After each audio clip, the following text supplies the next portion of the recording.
السلام عليكم، ازيكم يا حبايبي؟ عاملين ايه؟ يا رب دايما تكونوا بخير. معاكم اماني من قناه سوبر موني، والنهارده فيديو جديد او يوميات سوبر موني. النهارده بصور معاكم فيديو. بصوا، عايزه اوثق اللحظه دي بس والله سامحوني.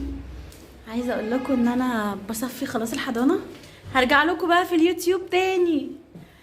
انتوا وحشتوني جدا. عاملين ايه؟ يا رب دايما تكونوا بخير، اللهم امين. صلاه استخاره، استخرت ربنا كتير قوي قوي قوي.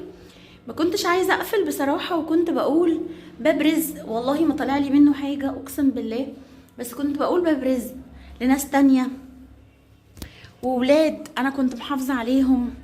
بس والله غصب عني مش نافع، ومش عارفه اواصل بقى بين هنا وبين البيت والولاد. ما بقاش ينفع. ولادي والبيت بقوا اهم دلوقتي، ان انا ادور وان انا اركز معاهم بصراحه. فمش نافع بقى اي حاجه غير ان انا يعني اتوكل على الله واقفل. بعت حاجات كتيرة قوي خلاص الحمد لله. تقريبا كل حاجة الحمد لله اتباعت. ربنا يعوضني بقى خير، اللهم اجرني في مصيبتي واخلفني خيرا منها. لان بصوا، اي حاجة بتروح، او اي حاجة بتضيع بتبقى مصيبة. في المصايب انواع، بتبقى صغيرة بتبقى كبيرة. الحمد لله على كل حال. انا والله مش زعلانه، والله ما زعلانه، بالعكس. حاسه يمكن خدت قرار، تجربه ومريت بيها. كلنا بنمر بتجارب، وكلنا بنعيش تجارب، وكلنا اهو لازم نجرب. لو ما جربتش يبقى مش موجود. فالحمد لله الحمد لله الحمد لله على كل حال. لازم نجرب ونتعلم. وكانت تجربه بالنسبه لي، بس خلاص بقى ما فضلش غير بيت الكور. بصوا حتى الترامبولين مشيتها.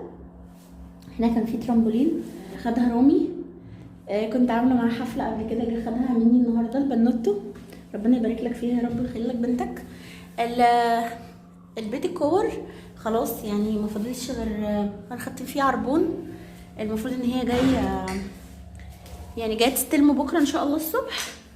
الاوضه دي خلاص. بصوا، لحد بس يفكر اني بكذب، دي حاجات رمضان كنت عاملاها وكده. فهاخدها بقى البيت، والفوانيس بتاعتي انا والكلام ده كله للبيت، واستيكرات وحاجات كده كنت حطاها هنا في الحضانه. لا خلاص هاخدها. حضرت بقى الكراتين دي، كرتونه السخان، عشان في حد جاي ياخده بكره. الحمد لله ولله الحمد. والله العظيم ما زعلانه، اقسم بالله ما زعلانه. ربنا يا رب يعوضني خير. ما فاضلش غير المرجحه دي، حد جاي ياخدها ان شاء الله ان شاء الله ان شاء الله يوم الخميس، لانه كان جاي ياخدها النهارده ومعرفش يجي. بصوا مسرح العرايس ما فاضلش غيره. حاجات بسيطه يعني ان شاء الله.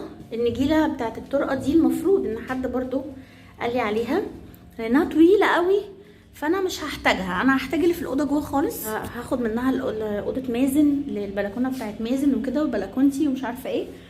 وفي واحده هنا المربعه الكبيره دي عايزه اقول لكم ان هي خساره فعلا، كانت مستورده وكنت جايباها غاليه. انا كنت جايبه المتر منها غالي، فهاخدها للمطبخ. لما اعمله بقى ابيض في رمادي هيليق عليه قوي الاخضر بستاج وزرعيه ولا حاجه خضراء على الرخامه، هيبقى لونه حلو قوي. بس ما فاضل غير الزحلقتين دول، بس ما فاضلش غيرهم. المرجيحه، حتى المرجيحه الحمد لله اتباعت، بس صاحبتها جايه تاخدها بكره. منى صاحبتي، موني صاحبتي اللي هي المفروض كانت شريكتي، فان شاء الله ان شاء الله جايه تاخدها بكره. والدوده هتاخدها بكره، الله المستعان ان شاء الله، ربنا كريم. بس ما فاضلش غير حاجات بسيطه يعني. الحمد لله على كل حال، الحمد لله. المكتبه دي هاخدها معايا البيت، هوريكم هعمل ايه وهحطها فين والدنيا ايه. دي كنت بفكر في فكره كده، بس مش عارفه هتبقى حلوه ولا لا. اتباعت ما اتباعتش هعمل كده. اشوف بتاع النت عشان مقطوع بيعمل لي التليفون. ثواني كده. ايوه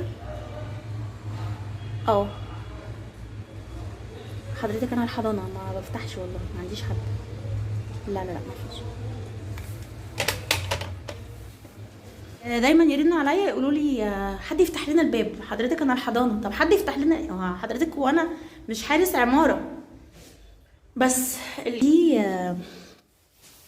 الكراسي دي منى صاحبتي برضو خدتهم، ان شاء الله تاخدهم بكره او بعده.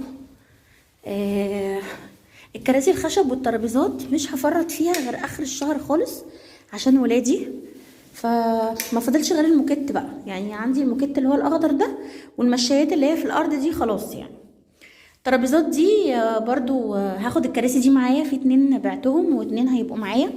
والترابيزات دي المفروض ان انا برضو بعت واحدة وواحدة هاخدها. فالحمد لله الحمد لله الحمد لله مفيش حاجة تاني اصلا، حتى المشايات وكل حاجة تمام. هنا بقى خلاص برضو اهي الترابيزة التانية اهي. المروحة دي بتاعت مامة كيان، لازم اطلعها لها. الدنيا مكركبة لاني حطيت كل حاجة، كان في تربو هنا بعته برضو اخدته معاها. بنوتة زي السكر اسمها سارة، مدام سارة صاحبة حضانة، ربنا يا رب يوسع رزقها ويجعل لها فيها كل خير. بس فالسرير ده بتاع مامة كيان برضو هطلعه لها. سارة اخدت الترابيزة دي كمان مع الترابيزات، والاتنين بورد اهم، دي واللي جوه. بس ما فضلش غير المشايات. هشوف بقى حد ياخدها لان هم طوال قوي كده. والحمد لله على كل حال، سوري على الباسكت، بس النهارده عادل كان اجازه فما جاش، كلها ورق يعني ما فيهاش حاجه. بس والكراسي اللي هي الصغنونه دي ما فضلش غير الكراسي دي. حتى السماعات ساره عايزاها، قالت لي اخر الشهر اخدها، قلت لها ماشي عشان انا بشغل عليها للولاد حاجات وكده. وهتاخد المكعبات. المكتبه دي هاخدها عند مازن لاني محتاجاها عند مازن فوق المكتب كده يعني. المكتب بتاعي ده هاخده الملك، هشيل بقى الستيكر ده بتاع مدينه الاحلام ده، ربنا يعوضني خير. هاخد المكتب ده عند ملوكة، كده كده هيبقى ملفوف الناحية التانية مش هيبان. وكمان هعمله لها ابيض، يعني ممكن ارش الذهبي ده، السيلفر ده ذهبي، والستيكر ده ذهبي، واعمله لها ابيض عشان في المكتب في الاوضه عندها كبير حلو، انما المكتب التاني اللي عندها صغير فمش واخد حاجتها بصراحه. فقلت لها لا هجيبهولك بس. والحمد لله حد كلمني دلوقتي على السخان جاي ياخده. المايكرويف برضو بعته الحمد لله، حتى الكاتل والتلاجة بعتها اهي. كان في تلاجة هنا الخضرة اللي كانت هنا بعتها، ربنا يعوضني خير. انا عارفة ان ربنا هيعوضني خير. انا والله مش ما عملتش كده عشان خاطر فشلت، او عشان خاطر مفيش شغل، او عشان خاطر مثلا ما بيطلعليش منها حاجه زي ما كنت بقول. كان في واحده بتقولي انت كدابه، هو احنا المفروض نصدقك؟ ما بيطلعلكيش حاجه ما بتنزلي ليه؟ اظن لو بيطلع لي حاجه، لو اتشقلبت على دماغي كان زماني فضلت مكمله، ما كنتش قفلتها. بس فعلا والله العظيم ما بيطلع حاجه، اقسم بالله ربنا الاعلم، واللي شغالين معايا كانوا شاهدين وشايفين. بس انا كنت سايباها باب رزق، وكان بتجيبها يعني بتجيب شغلها، يعني قصدي بتجيب ايجارها ومرتباتها، فكنت سايباها لهم. ولسه في ولاد صعبانين عليا جدا، وهفضل معاهم لحد ما الدنيا تتظبط ولحد ما اشوف لهم مكان تاني، لان انا مسؤوله منهم يعني مسؤوله مسؤولين مني